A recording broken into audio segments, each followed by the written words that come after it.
Voici comment utiliser les plans composés dans Final Cut Pro. Let's go! Alors, comme tu peux le voir, ici j'ai l'enregistrement de l'écran. C'est un exemple tiré d'une vidéo passée. Ensuite, j'ai la vidéo face caméra juste ici. Et ce que je vais faire pour créer mon plan composé, c'est prendre cette vidéo-là et celle-là en appuyant sur commande, clic droit et je vais taper nouveau plan multicam.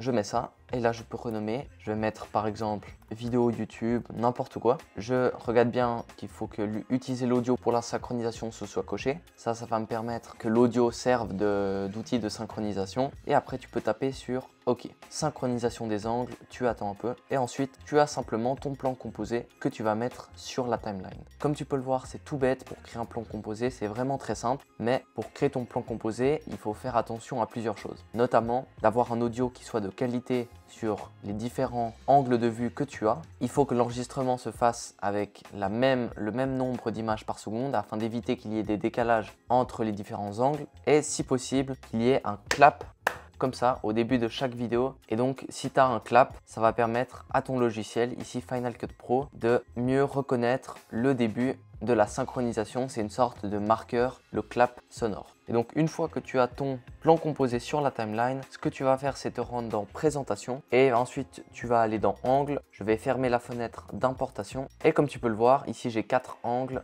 2 angles. Je peux changer le nombre d'angles que je peux visualiser. Je peux même avoir jusqu'à 16 angles. Donc c'est pour te dire que tu as de la marge. Donc je vais mettre ici 2 angles comme ça. Et là on peut voir les 2 vidéos. Et ce que tu peux voir, c'est que j'ai mon plan composé qui est sur la timeline. Et moi ce que je vais faire, je vais me mettre au tout début de ma vidéo, à cet endroit-là. Et je vais faire attention à ce que audio et vidéo se soit sélectionné sur cette vidéo là parce que j'ai envie de prendre l'audio de cette vidéo là que j'avais enregistré avec ma caméra. Et donc ce que je vais faire maintenant, c'est changer à ça. De cette manière, si je switch, si j'avance un petit peu dans ma vidéo, comme tu peux le voir, j'avance un petit peu et maintenant je peux simplement taper sur cet autre plan et on peut voir que ça a changé. Maintenant j'ai basculé sur la fenêtre de visualisation de mon écran et comme tu peux le voir, l'audio il est resté à la première vidéo qu'on avait et par contre c'est juste la vidéo, elle est différente et tu peux faire comme ça à l'infini pour alterner entre les deux.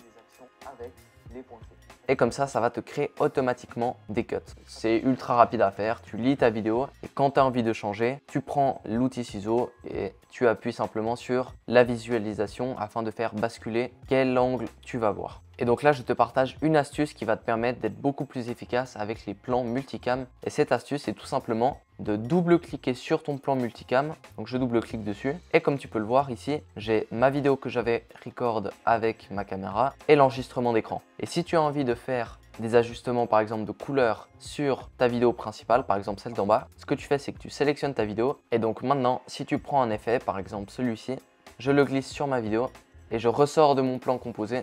On peut voir que l'effet est appliqué maintenant à toutes les interventions de la vidéo avec la caméra. Et donc ça te permet de mettre des luttes par exemple ou alors d'autres choses. Là j'ai mis un effet totalement horrible mais je pourrais le désactiver. Je pourrais par exemple changer l'opacité de cette vidéo là et si je reviens en arrière, on voit que toutes les vidéos face caméra, elles ont une opacité réduite. Ça te permet de changer la couleur de chacun de tes plans par exemple et donc d'éviter de devoir perdre du temps à par exemple changer la couleur de ce plan, puis de ce plan, puis de ce plan. De cette manière, tu traites toute ta vidéo à l'intérieur du plan multicam qui est une sorte de plan composé. Donc j'espère que cette vidéo t'a plu, n'hésite pas à me dire ce que tu en penses dans les commentaires. Si tu as une suggestion pour une autre vidéo, fais-le moi savoir et on se dit à bientôt.